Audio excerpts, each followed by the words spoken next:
কতজন আমেরিকান সেনা আহত হয়েছেন, কী ধরনের অস্ত্র ব্যবহার করা হয়েছে, প্রিন্স সুলতান এয়ারবেস কেন গুরুত্বপূর্ণ, আকাশ প্রতিরক্ষা ব্যবস্থা কতটা সফল হয়েছে, এই হামলা কি পরিকল্পিত বহুমুখী আক্রমণ ছিল? আপনারা দেখছেন টিভিএন 24 নিউজ নেটওয়ার্ক। সবশেষ আপডেটে স্বাগত জানাচ্ছি আমি নূর। সৌদি আরবের একটি গুরুত্বপূর্ণ সামরিক ঘাঁটিতে ইরানের হামলায় অন্তত 10 জন আমেরিকান সেনা আহত হওয়ার ঘটনা মধ্যপ্রাচ্যের চলমান উত্তেজনাকে আরও তীব্র করে তুলেছে।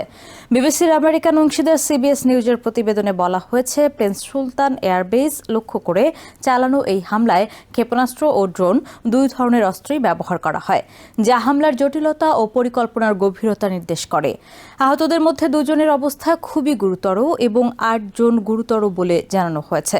সামরিক পরিভাষায় এই শ্রেণীবিন্যাস গুরুত্বপূর্ণ। খুবই গুরুতর আহতদের ক্ষেত্রে জীবনহানির ঝুঁকি বেশি থাকে, আর গুরুতর আহতদের ক্ষেত্রে শারীরিক ক্ষতি মারাত্মক হলেও তাৎক্ষণিক প্রাণ সংকট তুলনামূলক কম হতে পারে। আহতদের দ্রুত চিকিৎসা দেওয়া হচ্ছে এবং প্রয়োজন অনুযায়ী উন্নত চিকিৎসার জন্য অন্যত্র স্থানান্তরের ব্যবস্থাও নেওয়া হয়েছে বলে ধারণা করা হচ্ছে। প্রিন্স সুলতান এয়ারবেস দীর্ঘদিন ধরে আমেরিকার জন্য একটি গুরুত্বপূর্ণ সামরিক কেন্দ্র। এই ঘাঁটি থেকে আঞ্চলিক নজরদারি, বিমান অভিযান এবং প্রতিরক্ষা সমন্বয় পরিচালিত হয়। ফলে এই ঘাঁটিতে হামলা কেবল একটি সামরিক লক্ষ্যবস্তুতে আঘাত নয়, বরং এটি আমেরিকার আঞ্চলিক সামরিক কাঠামোর উপর সরাসরি চাপ সৃষ্টি করার একটি কৌশলগত পদক্ষেপ। এই হামলার সময়ই সৌদি আরবের রাজধানী রিয়াদের দিকেও ক্ষেপণাস্ত্র ছোড়া হয়। সৌদি প্রতিরক্ষা মন্ত্রণালয় জানিয়েছে, একটি ক্ষেপণাস্ত্র সফলভাবে প্রতিহত করা হয়েছে। এর আগে 6টি ব্যালিস্টিক ক্ষেপণাস্ত্র নিক্ষেপ করা হয়েছিল, যার মধ্যে 2টি আকাশে ধ্বংস করা হয় এবং বাকি 4টি উপসাগরীয় জলসীমা ও জনবসতিহীন এলাকায় গিয়ে পড়ে।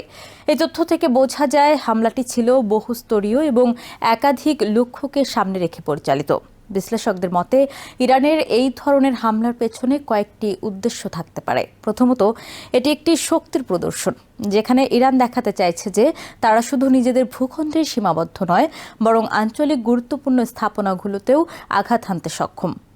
দ্বিতীয়ত, এটি একটি কৌশলগত বার্তা, বিশেষ করে আমেরিকা ও তার মিত্রদের উদ্দেশ্যে, যাতে তারা সামরিক চাপ কমাতে বাধ্য হয়।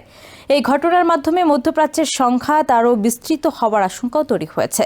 সৌদি আরব এতদিন সরাসরি সংঘাতে জড়িত না থাকলেও এখন তারা কার্যত এই উত্তেজনার কেন্দ্রবিন্দুতে চলে এসেছে।